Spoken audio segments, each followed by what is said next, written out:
Muito boa tarde a todas e a todos. Cumpro e peço que desconte do meu tempo um protocolo muito prazeroso, cumprimentando o meu caro prefeito anfitrião, meu estimado companheiro, meu amigo, Rodrigo Neves. Parabéns por receber tantos e tantas expressivas autoridades e lideranças do Brasil. Quero cumprimentar meu velho e querido amigo, estou realmente em casa, Jonas Donizete, que é o prefeito municipal de Campinas, onde opera uma extraordinária administração e preside essa Frente Nacional de Prefeitos. Quero cumprimentar meu companheiro, o deputado Pedro Fernandes, que logo mais será lançado nosso candidato a governador do Estado do Rio de Janeiro. E, se me permite aqui puxar um pouquinho a brasa para a minha sardinha, meu conterrâneo, o prefeito Roberto Cláudio, meu querido amigo e irmão, é uma honra muito grande repartir consigo essa mesa. Eu sustento, diante da liderança mais importante do país, que são as nossas lideranças municipalistas, que o nosso país precisa mudar.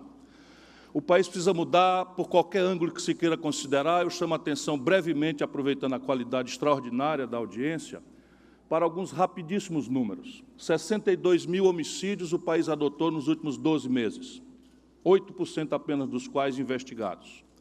Quase todos pobres, quase todos jovens, quase todos negros, todos da periferia, mostrando absoluto colapso das estruturas do Estado de Direito Democrático e espetando o medo no coração da gente brasileira.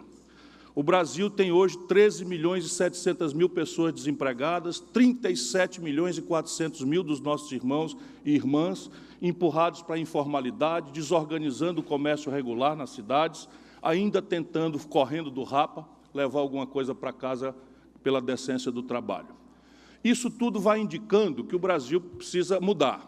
60 milhões de nacionais brasileiros hoje estão com o nome negativado no SPC. Nunca vivenciamos este número. Cada um se sentindo o pior dos homens, a pior das mulheres, por não dar conta de honrar o crédito da praça, quando, na verdade, 60 milhões de pessoas inadimplentes nada mais é do que um sintoma eloquente de um erro crasso de condução de política econômica. Se nós ainda duvidarmos dos dados contemporâneos, vamos buscar um pouco um dado na história. Em 1980, um terço da riqueza brasileira é extraída da indústria. Hoje, apenas 11% do PIB brasileiro se extrai da indústria de transformação. É o mais brutal, violento e veloz processo de desindustrialização da história do capitalismo mundial, numa hora muito precoce, em que uma economia pós-industrial ainda não respondeu com a devida vitalidade pelo drama do emprego, do salário, da renda e das receitas públicas do país. Esse PIB de 30% era o equivalente, meus compatriotas, à soma do produto industrial da China, da Coreia do Sul, do Vietnã, da Malásia e de Singapura juntos, e ainda sobrava um tanto. Ou seja, o produto industrial brasileiro ontem, em 1980, era a soma de todos esses produtos industriais. Só para ser telegráfico, nesse ano, a China passou em 6,5 vezes a produção industrial brasileira. Isso tudo dá para nós uma pista de por que eu sustento com certa comoção que nós precisamos fazer um grande diálogo, e a hora do debate agora deve ser obrigar todos os candidatos, de quaisquer que sejam os ângulos ideológicos, a refletirmos sobre dados que são numéricos. Esses números não comportam muita digressão ideológica. É claro que a solução, como diria o Dadá Maravilha, a solucionática dessa problemática pede, exige ideologia, prumo, olhares distintos. Mas é preciso que nós façamos um acordo. Ou são verdadeiros esses números, e nós temos que nos debruçar sobre eles, o debate tem que esclarecer o que aconteceu para o Brasil chegar a esse ponto, e, especialmente, o que temos como nacionais brasileiros que discutir para fraternalmente sairmos e tirarmos o nosso povo dessa encalacrada. A grande questão é que o Brasil, desses anos 80 para cá, tem crescido pífios 2% ao ano, em média, enquanto a população cresce a 1,7% ao ano. E eu chamo o 1980 porque nós não precisamos agora tomar posição nesse amesquinhado debate que pretende repartir essa extraordinária nação entre coxinhas e mortadelas. O Brasil não cabe nessa miudice. Nós somos muito mais complexos, muito mais heterogêneos, muito mais difíceis. E nós precisamos reunirmos todos nós para refletirmos juntos sobre a tarefa. E eu falo isso porque, logo mais demonstrarei, aqui está, nesse auditório, o vetor central para superarmos a lógica de impasse do presidencialismo brasileiro. Mas, se nós tivermos em conta este número, em 1980 o Brasil não tinha nem o Lula nem o Fernando Henrique. E, de 1980 para hoje, o Brasil cresce a 2%, enquanto a população cresce a 1,7%. Ou seja, o crescimento por cabeça está praticamente parado em 0,4% ao ano. Quando nós lembramos da perversidade da nossa distribuição de renda, nós vamos encontrar, então, a aguda menção a sermos, talvez não, com segurança, a economia mais desigualmente distribuída do planeta. Nesse momento, 5 brasileiros, 5, somam a fortuna dos 100 milhões de brasileiros mais pobres. E eu não falo isso para satanizar os que conseguiram êxito. Eu não tenho há muitos anos que eu não tenho viés ideológico, preconceito moralista contra o êxito econômico, que eu considero um prêmio do bom trabalho, da boa virtude. Minha preocupação são os 100 milhões de nacionais que têm para repartir o que 5 pessoas têm no Brasil. E isso vai indiciando também as pistas, se esse diagnóstico for correto, do complexo por fazer que o Brasil precisa encaminhar. E aí nós chegamos ao tempo presente, aproveitando, volto a dizer, o brilho, a experiência, a capacidade de todas e de todos aqui, eu posso ser um pouco mais superficial e telegráfico. Presentemente, o Brasil está proibido de crescer, nem sequer os 2% médios, porque de tanto adiar a confrontação do redesenho de um projeto nacional de desenvolvimento, e é disso que se trata, penso eu, comovidamente, o Brasil chegou nas seguintes 3 interdições.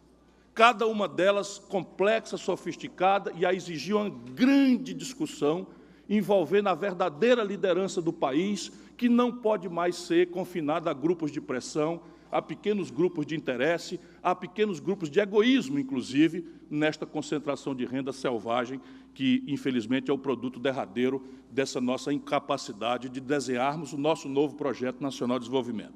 Interdição número 1, o explosivo e único endividamento das famílias e das empresas. Não é possível imaginarmos que, com um sistema financeiro concentrado como nós permitimos que acontecesse, apenas 5 bancos no Brasil hoje concentram 83% de todas as transações financeiras do país. Ou seja, 5 bancos concentram 83% de todo o crédito disponível no país, para o setor público e para o setor privado. Isso provocou os seguintes números, um deles eu já denunciei, o endividamento das famílias, 60 milhões de nacionais com nome sujo no SPC e no Serasa. E nas empresas, débito consolidado de 2 trilhões de reais, com 600 bilhões de reais dos quais caminhando aceleradamente para a contabilização de crédito de recuperação duvidosa.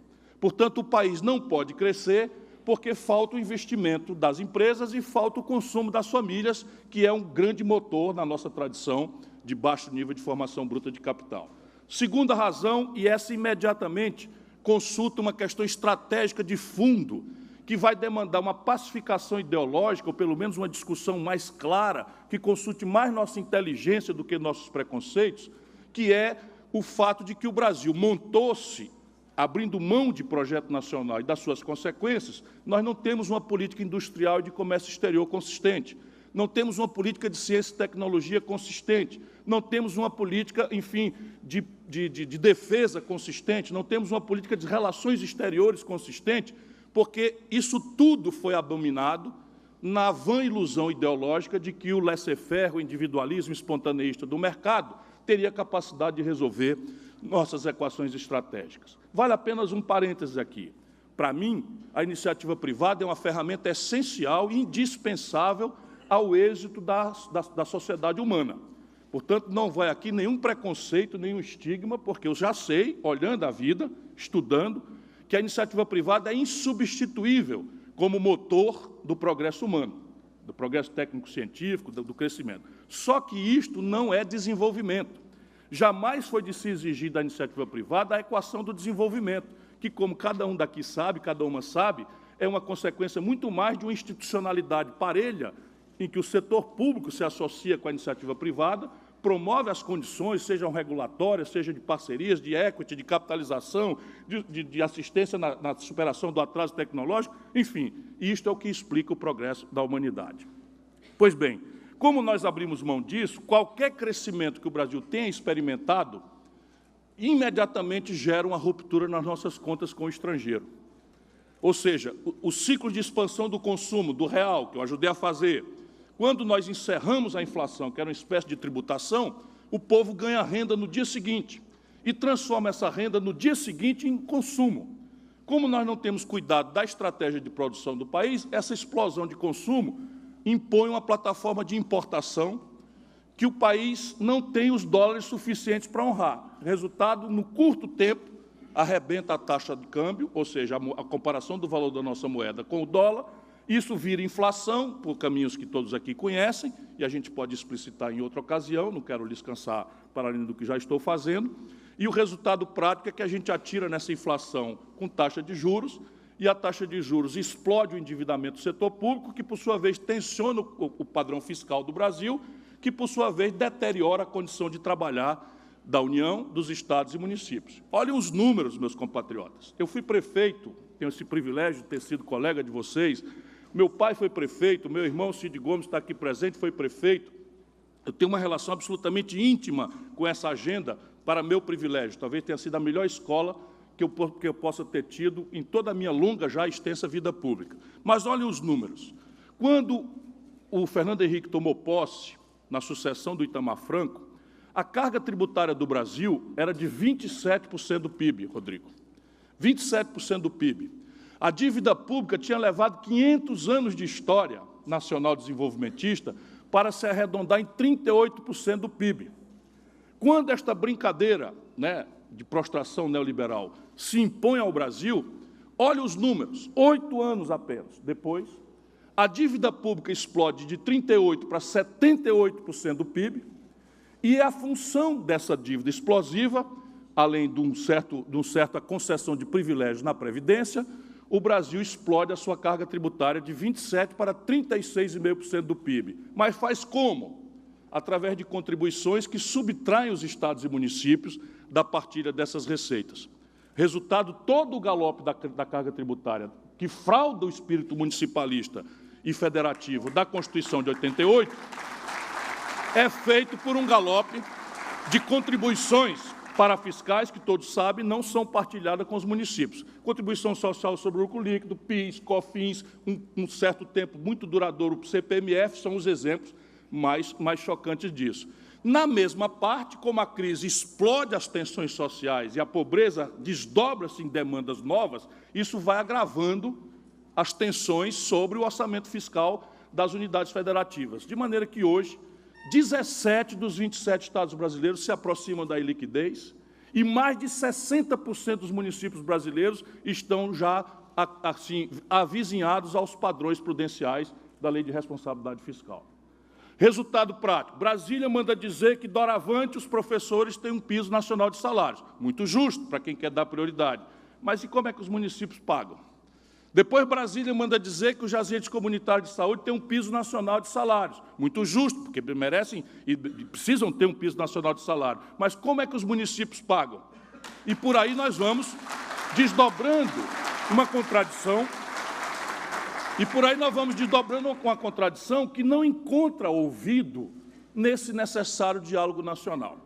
E aí chegamos ao terceiro fator que impede o país de crescer, o mais grave colapso fiscal da nossa história contemporânea.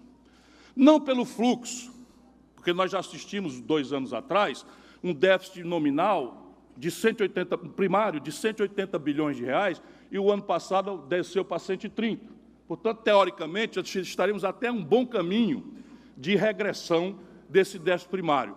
Mas tudo que se põe de déficit primário vai para a dívida, e isto é tabu. E nós precisamos conversar no concreto sobre isso, porque isso é um assunto dramaticamente objetivo.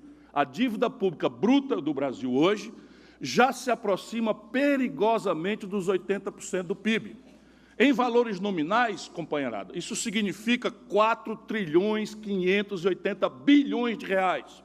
E dívida não é propriamente um problema, dependendo do perfil. Pois bem, 26% dessa dívida, 1,184 bilhões de reais, vencem, meu caro prefeito, em 4 dias. Não há ajuste fiscal capaz de honrar este fluxo. E isso é o que aproxima a realidade brasileira da próxima administração. E isso é o que pede, suplica, roga que os brasileiros que temos responsabilidade estabeleçamos nossas diferenças de forma respeitosa, fraterna, porque o problema é tão grave, tão complexo, tão poderosamente ameaçador sobre a nação brasileira, que não é possível que um dono da verdade chegue em Brasília, não deixa que eu chuto e capaz de resolver. É preciso estabelecer um amplo diálogo e as soluções há. Mas elas serão todas doídas, sofridas. O Brasil, se quer voltar a crescer, única circunstância de cobrirmos os ganhos de produtividade da economia e de darmos oportunidade aos quase 2 milhões de garotos, rapazes e moças que por ano chegam ao mercado de trabalho no Brasil, nós precisamos sair dos 2% críticos de crescimento para algo não inferior a 5% do PIB. Para isso é preciso pôr em discussão, sem dogma de fé, sem substituição de um dogma de fé por outro, mas botando a nossa inteligência para refletir. Esta trempe que se montou numa madrugada de emergência e que virou uma coisa indiscutível no Brasil, o tal tripé macroeconômico. Então, de repente, pouco importa que o minério de ferro, quando o Lula entrega o governo para Dilma, estava sendo vendido a $190 a tonelada, e quando a Dilma é derrubada, a mesma tonelada de minério de ferro estava sendo vendida a 38. Pouco importa para essa trempe que nós estávamos vendendo, quando o Lula entregou para a Dilma, o petróleo a $110, e quando a Dilma foi derrubada, o mesmo barril de petróleo sendo vendido a 30. Nós impusemos ao Brasil uma meta de inflação, impusemos ao Brasil um superávit primário apurado de forma tosca, e eu tentarei demonstrar isso no prático, não que a gente não esteja em absoluta afinidade e compromisso com os valores. Qual é a melhor inflação? Zero. Qual é o melhor equilíbrio? Qual é a melhor conta para o fisco? Superávit o maior possível. Por quê? Porque para nós que somos mais comprometidos com o povo, é daí que vem o dinheiro para melhorar a educação, para melhorar a saúde, para enfrentar o drama da segurança, para enfrentar a questão da infraestrutura. Portanto, desequilíbrio, conta ruinosa, não é boa para ninguém. Mas apurar isto, desconsiderando certas questões, chega porque não aguenta mais o Brasil. Exemplo prático. Cada um dos senhores e das senhoras prefeitos e prefeitas, especialmente das cidades médias e maiores, tem condição de crédito. Cada um. E hoje há o maior volume de dinheiro disponível da história da humanidade. O maior estoque de capital financeiro ocioso da história da humanidade existe hoje. Portanto, loucos por local de aplicação, tanto em agências multilaterais quanto em linhas privadas, porque faz 10 anos o juro internacional é negativo. Pois bem, aqui no Brasil, se um prefeito faz uma proposta de crédito e dá em garantia a receita do Fundo de Participação dos Municípios, isso é o que antigamente se chamava em contabilidade tradicional partida dobrada. Qual é o risco que a União corre de inadimplência? Se ela tem a procuração para reter o Fundo de Participação como lastro garantidor. Sabe como é que a nossa lei classifica esse débito? A tempo presente. Então, eu contabilizo a tempo presente para fins de afirmar déficit e superávit e a receita futura, que está casada e garantida, eu desconsidero. Isso é pura estupidez. Isso é só um erro técnico, crasso, que tem feito um grande mal ao Brasil. E a consequência prática, repare bem, eu não estou falando de gastança nem de farra do boi. Estou falando o seguinte, se um prefeito tem como fazer um investimento que eu posso estudar, que vai multiplicar a sua eficiência, que vai qualificar o seu serviço público, que vai melhorar a sua economia e, portanto, enfrentar os problemas reais do povo, e se ele me dá, em contrapartida, o meu aval, que não é nada mais senão uma garantia, uma procuração para que eu retenha, isso é uma partida dobrada. É passivo-ativo Casadinho da Silva, não tem zero razão para você contabilizar a tempo presente como gasto primário, um investimento que pode ser, evidentemente, regular para que não haja, por exemplo, empréstimo para a expansão de custeios, etc., etc., etc., embora seja de se discutir com clareza se educar o nosso povo é gasto com custeio. Se garantir a produtividade sistêmica de uma nação com saúde que não tenha 700 mil casos de malária na Amazônia, 600 mil casos de dengue no centro dinâmico, que vê a febre amarela voltar, se isso é gasto corrente igual papel higiênico e gasolina para o carro da polícia, podemos pôr em perspectiva, mas nem estou indo tão longe. Estou falando aqui que nós precisamos destravar as condições, porque a consequência de tudo isso é que esse ano de 2017 nós chegamos ao limite do paroxismo. A menor taxa de investimento da história do Brasil, desde que se mede a série histórica de 1947 para cá. O menor volume. E com esta PEC 95, muito pouco estudada, sem precedente internacional, haverá um garrote vil sobre a essencialidade do custeio das universidades e da rede pública de saúde. Então, repare bem, novidade, os senhores e as senhoras vão ter que pagar um piso nacional de salário dos agentes de saúde. Mas os repasses da União, como demonstrado aqui, vão despencar. Porque está estabelecido agora, por uma maluquice que não tem precedente no mundo, que a expansão do gasto só pode ser o nominal do ano passado mais a inflação. Se a inflação é de 3,56, como é que a gente expande, implantando o gasto com professores, o piso nacional de agente comunitário de saúde? É simplesmente uma incongruência estúpida que nós vamos ter que desmontar. Evidentemente, eu vou usar esses meus derradeiros 4 minutos, 3 minutos, para propor uma alternativa. O Brasil precisa recelebrar um projeto nacional de desenvolvimento. Cada palavra dessa quer dizer um conflito e quer dizer uma pista de uma estratégia. Projeto supõe nós abandonarmos de uma vez por todas a ilusão de que progresso humano, desenvolvimento é uma coisa que vai acontecer por acaso, espontaneamente. Nunca foi assim na história de nenhuma nação do planeta Terra. É preciso descobrir claramente, de novo, a virtude do planejamento. Estabelecer, por exemplo, que em meio século, em 50 anos, a nossa nação quer ter os padrões de evolução socioeconômica da França. Isso é perfeitamente praticável. E de 50 anos para cá, extraímos o que é que vai ser feito em 10 anos, em 20 anos, em 5 anos, para que a gente possa concentrar. Exemplo muito prático, muito prático. Por exemplo, todas as obras de infraestrutura de transporte de massa que há hoje no Brasil, anotadas pelo BNDES, todas juntas, custam 300 bilhões de reais. E dá para executá-las em 10 anos, 30 bilhões por ano, estabelecendo, por exemplo, um impacto fortíssimo, instantâneo, em emprego, de baixo nível de exigência de qualificação. Como tal, o país precisa trazer. Qual é a nossa meta em relação ao déficit habitacional? Qual é a nossa meta em relação ao saneamento básico? Para que você estabeleça, sem o stop and go, sem começa, para, desemprega, dissolve contratos, distrata contratos, chama o segundo lugar, uma lei estúpida de licitação que foi tirada em cima da perna, numa madrugada em Brasília, e permitindo o abuso de não eleitos, usurpadores do poder democrático que pertence ao povo, com promotores dando lição a prefeitos e a vereadores, dizendo faça isso, deixe de fazer aquilo. É preciso consertar essa institucionalidade para que o país saia da interdição em que se encontra. Nacional, óbvio, porque as condições de empreender não são globais, e desenvolvimento não é o mesmo que crescimento. Para isso, a grande tarefa, superar essas interdições, o endividamento das pessoas, famílias e empresas, superar o problema estratégico do desequilíbrio nas importações, entrando numa dinâmica de reindustrialização do país, complexo industrial do petróleo e gás, complexo industrial da saúde pública. O Brasil comprou 17 bilhões de dólares. Repare bem, 17 bilhões de dólares a nação brasileira gastou ano passado, gerando emprego na China, na Índia, na Europa e nos Estados Unidos, de um complexo industrial da saúde. Fármacos, químicos, você podia montar isso no Vale do Jequitinhonha, Mucuri, na metade sul do Rio Grande do Sul, nas áreas mais pobres da Amazônia, em qualquer lugar, porque a compra governamental está protegida pelos acordos do Brasil na Organização Mundial do Comércio. E, por fim, a questão básica do desenho fiscal. O desenho fiscal vai ter que nos confrontar com uma realidade. O sistema tributário brasileiro é ruim e ineficiente. Ele grava muito mais os pobres, porque prefere tributar indiretamente o consumo, e muito menos os ricos, que podem pagar mais. É preciso colocar em perspectiva essa discussão, sem ruptura de nenhuma natureza,